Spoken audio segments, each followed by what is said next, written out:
Good day mga sangkay. I-flex ko lang mga sangkay yung nabili kong jig head. Ayun, napakalupit mga sangkay. 3 grams yan mga sangkay, nabili natin sa TikTok. Ipaparis natin dyan mga sangkay yung ultralight setup natin. Kailangan mga sangkay yung setup mo dyan. Kung 3 grams mga sangkay na jig head, paparisan mo siya mga sangkay ng 2 LB or 1.5 LB na line kasi hindi ka makapag-casting ng malayo.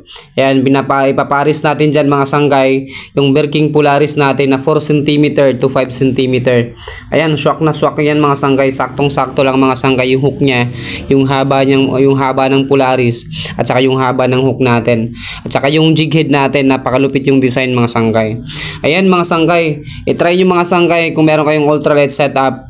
I-try nyo yung 2 LB or 1.5 LB na line. At saka yung leader line natin, gagamit tayo mga sangkay. It's either 4 LB or 6 LB na leader line natin. Depende yan mga sangkay kung ano yung brand ng bibilihin nyo mga sangkay na leader line.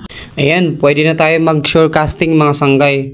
Especially sa mga malapit dyan sa mga rocky place o kung yung spot natin mga sangkay mabato. Sigurado yan mga sangkay para sa mga kanuping o sa mga grouper na sakto lang yung size mga sangkay. Pwedeng kumagat dyan mga sangkay mga 1 kilong grouper. Depende yan mga sangkay sa line natin o yung leader line natin mga sangkay.